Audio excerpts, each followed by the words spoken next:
Hey guys, thanks for tuning us in for this 7th episode of Season 2 of Good Questions with Cameron Dole. Of course, this episode is brought to you by our friends at Smiley's Breezy Vapes. Special guests for this episode include Gatsby Randolph of the new documentary in February is due out called Who Is Gatsby Randolph? We'll also visit with Ross Mathews talking about the new season of Rupaul's Drag Race. And we'll also visit with Vanessa Bell Calloway. Remember her from Coming to America. Got a brand new movie, American Skin, that's available now. If you would, please take the time to subscribe, drop a like, comment, leave some feedback, and of course, share with your friends. Do want to say thanks to our sponsor for today's podcast, our good friends at Smiley's Breezy Vapes. They're located at 313 Falcon Road in Altus. They've got the red basket specials on disposables, and they've got red basket specials all the time going on, changing things up. Their doors are open, and they do ask that masks be covering your nose and your mouth. If you need some new hardware, maybe just have some questions, give them a call at 471-VAPE. That's 580-471-8273. You can also visit them online at smileysbreezyvapes.com. Our first guest is Gatsby Randolph. You may wonder, who is Gatsby Randolph? Well, there's a new documentary available coming up in February, and we'll also talk with Gatsby now. First off, Gatsby, thank you so much for taking the time. Oh, man, thanks for having me. I have, a lot of people don't know this, I have deep roots in Oklahoma, so I feel like, it's like a welcome home moment. So I'm glad. Now, tell us a little bit about the story of the documentary. Started in Memphis, moved to L.A., making the rounds. Gatsby, how did the documentary come about in the first place? Well, I didn't know I was making a documentary. And the first thing I want to say about the documentary is that when you think documentaries, I'm sure whatever comes to your mind, you're probably not thinking what this is. Because most documentaries about events that are so abnormal that a person probably couldn't make it believable in a feature film, so they do a documentary version as well. And that's either about maybe like an old civil rights leader or something in history that took place or a serial killer. Well, this documentary actually takes place as more of a narrative of a regular feature film, but everything that you're watching is actually real, so it's classified as a documentary. So I spent the last 15 years of my life recording my life and not knowing I was going to make a film. I originally was trying to make it big in the music industry. And what I realized was if I didn't make it big in the music industry, the journey of me attempting to would be so interesting. Eventually I said, hey, why don't I just turn this into a film? And I looked up and I had made the first reality movie. So that's how it came about. They say great things, you stumble upon, things that change the world. And, it's the first of its kind, and that's sort of how it came about. And the ups and downs, the no's, the slam doors on the faces, to keep going forward through all of those, through the ups and downs, and now to see the documentary come to fruition. I mean, that's got to make that feel a little bit better in the long run, right? Oh, man, it feels so great.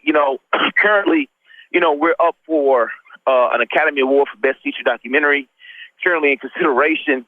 And if you would have told me, 2 years ago that I'll be having this conversation today with you, saying the things that I'm saying, I would have thought it was possible, but I didn't know that it would come as quick as it did.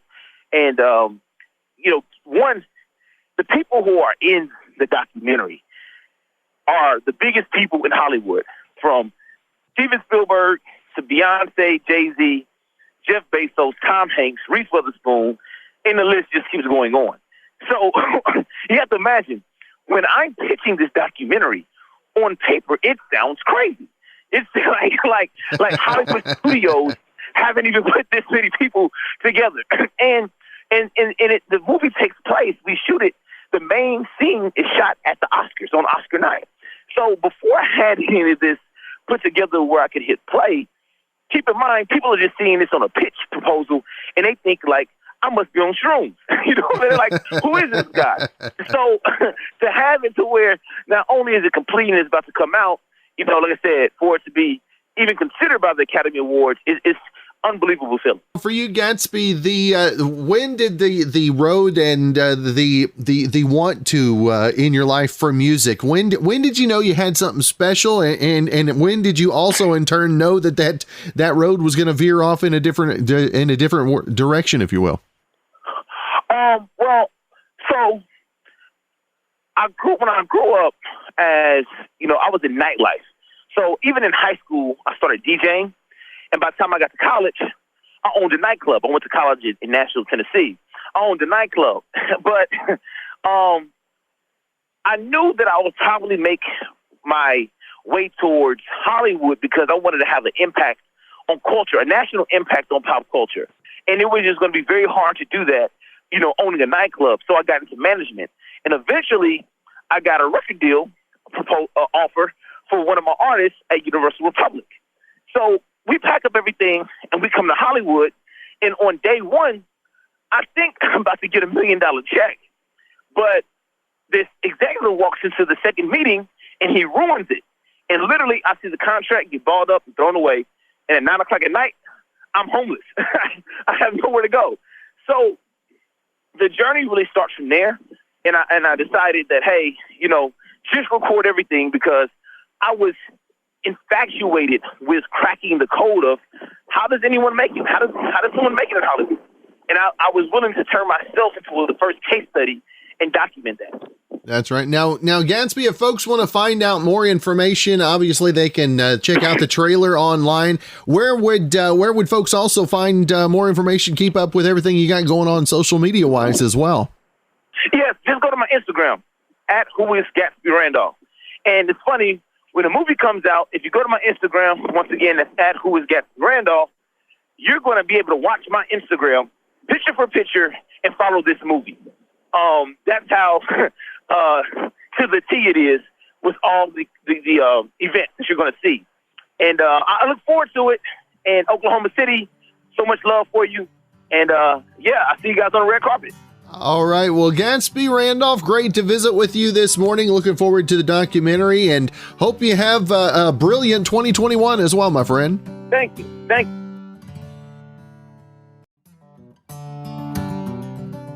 Again, this 7th episode brought to you by Smiley's Breezy Vapes. You can visit them online at smileysbreezyvapes.com or find them on Facebook. If you have any questions, you can call or text at 580-471-VAPE. That's 580-471-8273. They do have the largest selection of disposable flavors in Southwest Oklahoma. Smiley's Breezy Vapes, 313 Falcon Road in Altus. Up next is our good friend Ross Mathews. We'll be talking about the brand new season of Rupaul's Drag Race. First off, Ross, thank you so much for your time. Listen, you know, I'm thrilled to talk to you, and I have never been to Oklahoma. I was in Oklahoma, the musical, in high school, and I was a revelation.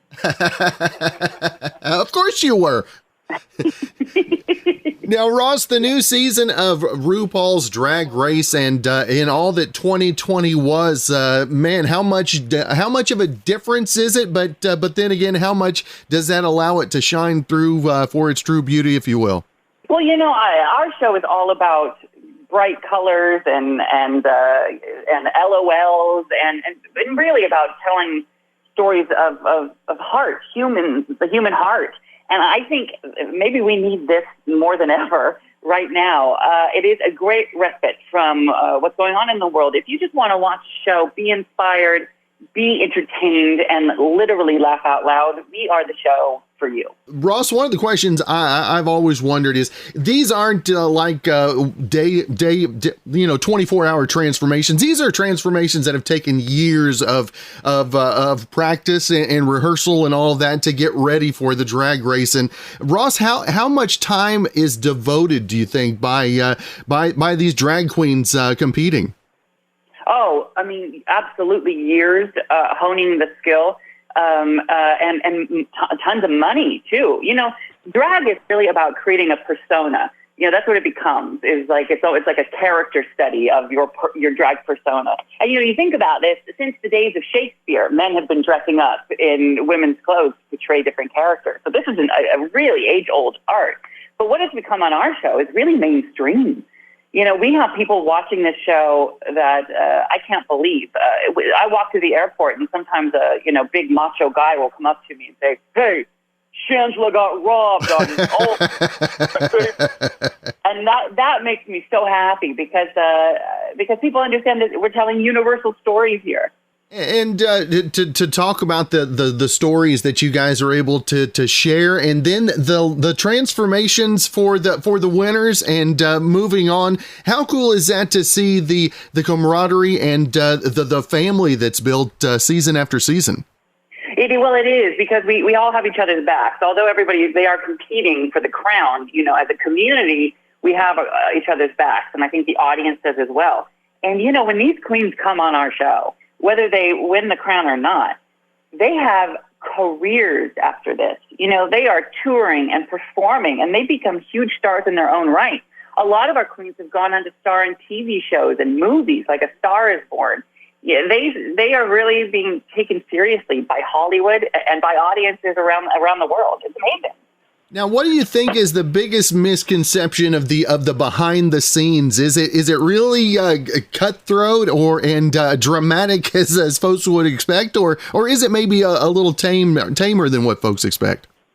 No, I mean, it's pretty hardcore. These queens want to win,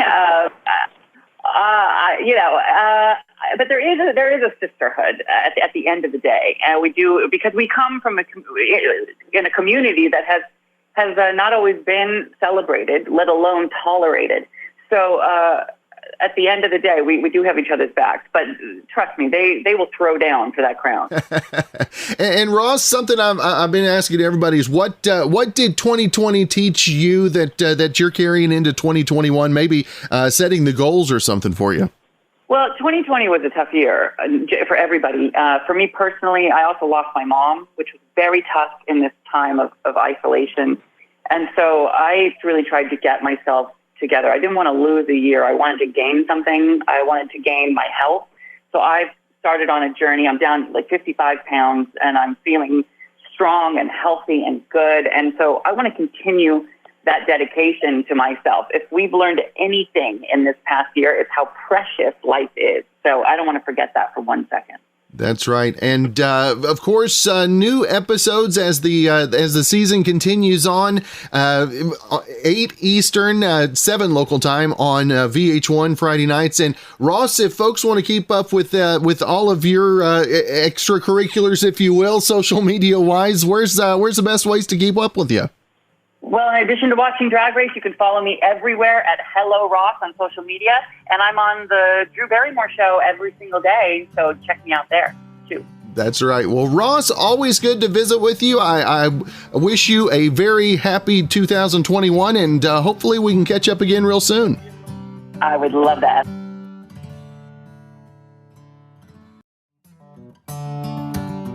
Again, this podcast brought to you by Smiley's Breezy Vapes, located at 313 Falcon Road in Altus, Oklahoma. They have red basket specials changing up all the time, plus their doors are open, they do have protections available, and they do ask that masks are required to cover both your nose and your mouth. If you need some new hardware, or they have the largest selection of disposable flavors in Southwest Oklahoma. That's Smiley's Breezy Vapes, 313 Falcon Road.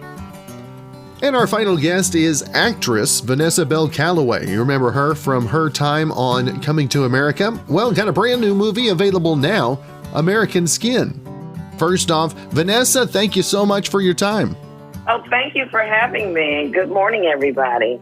Now, Vanessa, tell us a little bit about American Skin. If folks have not seen the trailers or the previews, and man alive, this is a timely film to be talking about this morning.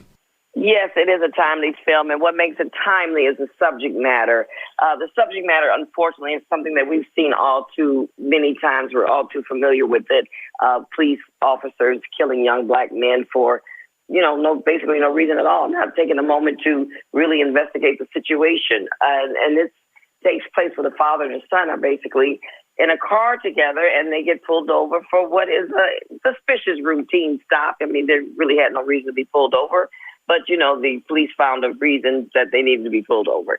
And, of course, the stop goes awry. As which results in the death of the 14-year-old son. And the father, played by Nate Parker. Nate Parker, by the way, who brilliantly wrote, produced, directed, and acted in this movie. He did an exceptional job. But he tells the story about what happens after the son is killed. And what I liked about it is, like, it's a what if.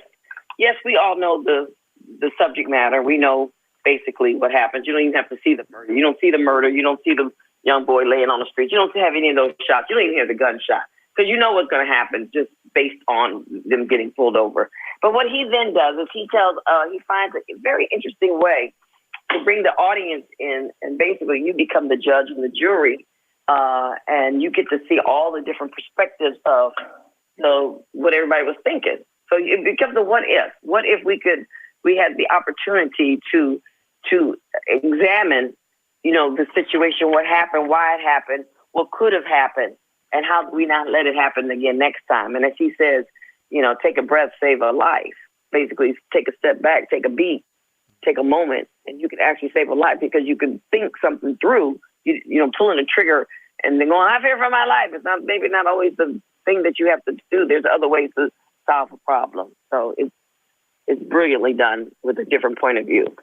And Vanessa, to also spark conversation. I know that that's what the arts is all about, is not only to inspire, but to inform, and to be able to grab the heartstrings, if you will, and get people talking again. Obviously, that is also a big point of the movie as well. Yes, yeah. And that, like I said, he wants conversation. He wants people to, what would I do differently? Because there's a lot of dialogue in the movie. This is a movie talking about conversation that you can have with your teenage children or your adult children or just your friends. This movie lends itself for that conversation, for you to debate who do you think is right. And because one of the things I love at the end of the movie, one of the characters says, basically, I never thought about it from that perspective. I never thought about it that way. So when you can get somebody to that point, you've kind of like, that's a movement. That's movement in the right direction, just to get people to say, let me think about this differently than I've been thinking about it the last 100 years that I've been alive or whatever. So when you get people to that point, it just makes it makes the conversation more open and more hopeful that things can turn around and people can respect and see other points of view, but more importantly, embrace another point of view. And like you said, take a beat, save a life. And Vanessa, in the times that we're living in, obviously 2020, what it was, shut down so many things for everybody. Folks had a chance to be introspective as well. And Vanessa, what were you able to dig up in your introspection this past year? Well, the one thing I learned, and I always tell everybody, if you come out of this and you learn something, or something didn't change, you missed the whole point of it, because I don't think this was accidental. I think this was God's way of calming everybody down, push the reset button to rethink, redo. So I don't think it was accidental. And one of the things I learned is that I really still do like bacon. And it's okay that I want to eat bacon every now and again. I know I try not to eat meat and stuff, but it's okay. I can eat bacon when I want some. And that's what I've learned. I'm sticking to it. But of course, I've learned a lot of other things. And I dealt with the pandemic in a flood. We had a flood last February, almost a year ago. And then by the time the pandemic hit, we were living in squalor. My bed was in my living room and with dust, and it was a mess. I was living in Beirut for for several months. So I had I had going through pandemic with the home that was, in shambles, with my husband who can't sit still 5 minutes. He's an anesthesiologist, but we also have businesses. So he's used to being out, doing stuff. And I had a new puppy at the time. So it was quite interesting. And my adult children lived 7 minutes away. Well, my one daughter, we had to bring her home from New York. So she moved in with her sister because she couldn't move in here because the house was in shambles. But it was an interesting time. And like everybody else, our family got closer. We had great times. We all learned how to relax in the moment and make the best of it. And my faith got even stronger. Prayed a lot. My prayer group that I belong to, we got a lot of sessions in, and and good it actually came out of it. Financially and spiritually. So I survived. It doesn't get much better than that, that's for sure. And again, Vanessa, I want to make sure and remind folks, American Skin, where they can find more information about it, and also keep up with everything you've got going social media-wise as well. Well, American Skin comes out today, Martin Luther King's actual birthday, and it comes out Apple Plus, and also select theaters. And you can catch me on... Of course, Coming to America 2 is coming out March 5th. I do have a cameo in that. And I'm in the current season, the last season of Shameless, which is airing as we speak.